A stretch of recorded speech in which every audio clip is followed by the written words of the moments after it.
Hi everyone, welcome back to my new vlog. ಸ್ನೇಹಿತರೆ, ಇವತ್ತು ಕೋಳಿ ಮರಿಗಳಿಗೆ 16ನೇ ದಿನ ಕಂಪ್ಲೀಟ್ ಆಗ್ತದೆ. ಹಾಗೆ ಮರಿಗಳು ಹೆಲ್ದಿ ಆಗಿದ್ದಾವೆ, ಹಾಗೆ ಸಮಸ್ಯೆ ಏನಿಲ್ಲ. ಬಟ್ ಇವಾಗ ಬಿಸಿಲಲ್ಲಿ ಸಮಸ್ಯೆ ಇರತಕ್ಕಂಥದ್ದು ಈ ಡ್ರಿಂಕರ್ ಶೆಡ್ ಮಾಡುವವರಿಗೆ ಮೇನ್ ಸಮಸ್ಯೆ ಅಂತ ಹೇಳಿದರೆ, ಡ್ರಿಂಕರನ್ನು ಬೇಗ ತುಂಬ ನೀರನ್ನೆಲ್ಲ ತುಂಬ ಗಲೀಜಾಗ್ತದೆ. ಅದರಲ್ಲಿ ಭತ್ತದ ಹೊಟ್ಟಾಗಿರ್ಬೋದು, ಅವುಗಳ ಕೊಕ್ಕಲ್ಲಿ ತಿಂದಿರುವ ಫೀಡ್ ಕೂಡ ಅದಕ್ಕೆ ಬಿದ್ದು ನೀರು ಬೇಗ ಗಲೀಜಾಗ್ತಾ ಇರ್ತದೆ. ಅದೊಂದು ದೊಡ್ಡ ಸಮಸ್ಯೆ. ಆ ಕಾರಣದಿಂದ ಫೀಡರನ್ನು ಆದಷ್ಟು ನಾವು ಹೈಟ್ ಮಾಡ್ತಾ ಇರಬೇಕು.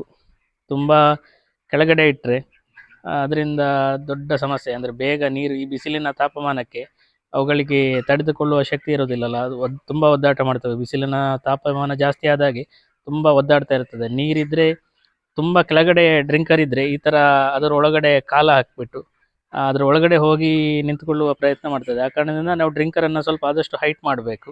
ಹಾಗೆ ಈ ಡ್ರಿಂಕರ್ ತುಂಬ ಕೆಳಗಡೆ ಅಂತ ಲೋ ಹೈಟಲ್ಲಿ ಇಟ್ಟರೆ ಮತ್ತೊಂದು ಸಮಸ್ಯೆ ಏನಂತ ಹೇಳಿದರೆ, ಅದರ ಒಳಗಡೆ ಹೋಗಿ ಹಾರಿಬಿಟ್ಟು ನೀರನ್ನು ಕೆಳಗಡೆ ಚೆಲ್ಲಿ ಈ ಥರ ಡ್ರಿಂಕರ್ ಸುತ್ತ ನಾವು ಹಾಕಿರುವ ಭತ್ತದ ಹೊಟ್ಟು ಕೂಡ ವೆಟ್ ಆಗ್ತದೆ, ಅಂದರೆ ಒದ್ದೆ ಆಗ್ತದೆ. ಒದ್ದೆ ಆದಾಗ ಅಲ್ಲಿ ಗಟ್ಟಿ ಆಗ್ತಾ ಹೋಗ್ತದೆ.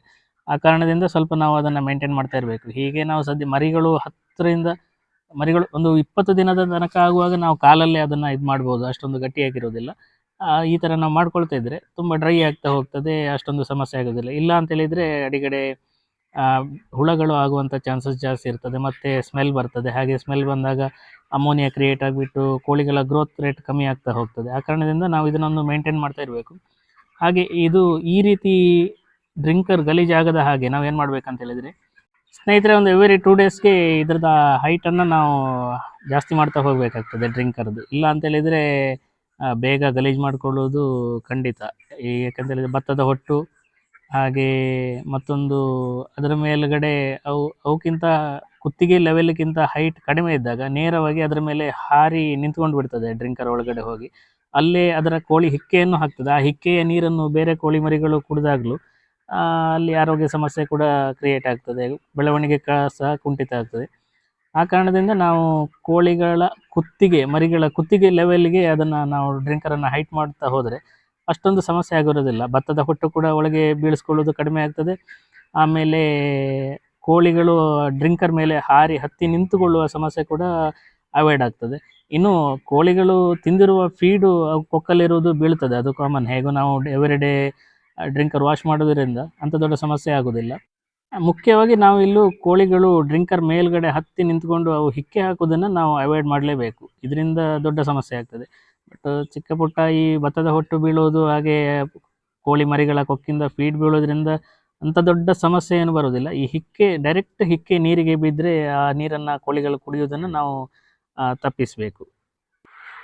ನೋಡಿ, ಇಲ್ಲಿ ನೀರಿನ ಡ್ರಿಂಕರ್ ತುಂಬ ಕೆಳಸ್ತರದಲ್ಲಿ ಇರೋದರಿಂದ ಮರಿಗಳು ನೇರವಾಗಿ ಅದರ ಮೇಲೆ ಹಾರಿ ನಿಂತ್ಕೊಳ್ತದೆ.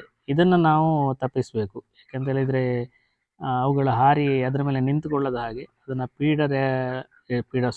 ಡ್ರಿಂಕರ್ನ ಹೈಟನ್ನು ನಾವು ಜಾಸ್ತಿ ಎತ್ತರಕ್ಕೆ ಏರಿಸಲೇಬೇಕಾಗ್ತದೆ. ಮರಿಗಳ ಕುತ್ತಿಗೆ ಲೆವೆಲಿಗೆ ಏರಿಸಿ ಅದನ್ನು ಸೆಟ್ ಮಾಡಿಟ್ಟರೆ ಕೋಳಿಗಳು ಡೈರೆಕ್ಟಾಗಿ ಈ ಡ್ರಿಂಕರ್ನ ಮೇಲೆ ಹಾರಿ ನಿಂತುಕೊಳ್ಳುವ ಸಮಸ್ಯೆ ಅವಾಯ್ಡ್ ಆಗ್ತದೆ. ಅಷ್ಟು ಎತ್ತರಕ್ಕೆ ಹಾರಲಿಕ್ಕೆ ಆಗೋದಿಲ್ಲ ಅವಕ್ಕೆ. ಇದನ್ನು ನಾವು ಮಸ್ಟ್ ಆ್ಯಂಡ್ ಶುಡ್ ಮಾಡಲೇಬೇಕಾಗ್ತದೆ.